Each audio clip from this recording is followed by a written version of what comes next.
Kontrolado na ang mga tagas mula sa lumubog na MT Terra Nova, kaya posibleng matuloy bukas ang paghigop sa mga karga nitong langis. Gayunman, nakitaan ng problema ang kalidad ng tubig sa ilang bahagi ng dagat sa Limay, Bataan.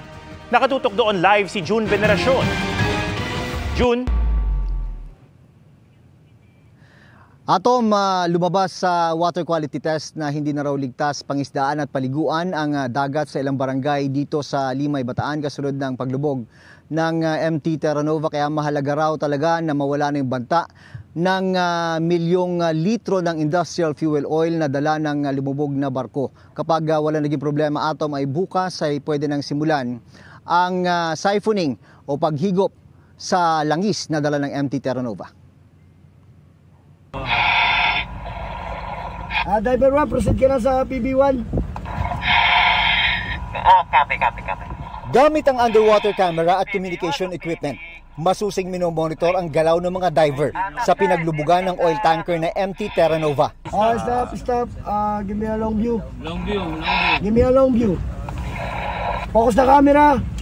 Stop. 24 oras ang operasyon. Maya't maya ang pagbibigay ng instruction mula sa salvage team. Diver 1, check mo yung SL. SL, dala mo na yung SL. Pinatibay pa ang pagselyo sa mga valve at tubo para walang maging problema kapag sinimulan na ang pag-siphon o paghigop sa 1.4 million liters ng industrial oil na karga ng MT Terra Nova.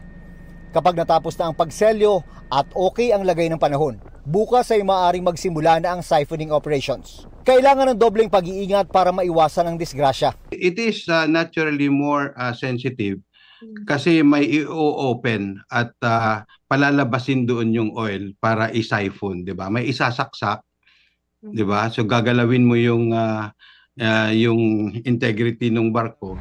Sabi ng Coast Guard, mas mababa na sa 1 liter per hour ang oil leak. Kaya mas maiksi na ang namomonitor na oil sheen sa ground zero o pinaglubugan ng barko.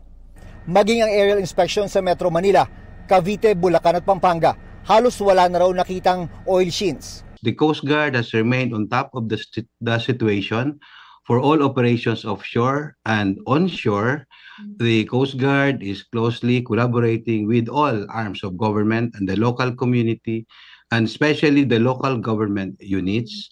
So we will have a concerted action to resolve this as rapidly as possible. Pero hindi naligtas pangisdaan at paliguan ng dagat sa ilang barangay sa Limay base sa water quality test ng Department of Environment and Natural Resources o DENR. 5 to 30 milligrams per liter ang nakuhang langis at grasa sa water samples. Lampas sa 2 milligrams per liter na ligtas para paliguan at sa 3 milligrams per liter na ligtas para pangisdaan. Siguro the fact na it's above standard, may epekto yan definitely sa huli at sa tao. Limay has already done yung fishing ban. Yun naman kasi talaga yung first step na kinakailangan nating gawin. Pero kahit may fishing ban, may ilang napipilitang mangisda para meron man lang maiulam. Nagtsatsaga na lang kami pa kilo-kilo. Minsan mga 2 kilo, pwede na pambiling bigas. Pagka makahuli, dadalhin sa konsignasyon, halos hindi mabili. Hindi mabili yung isda. Kasi nga sa langis daw. Tumal, kahit maglako ka, matumal.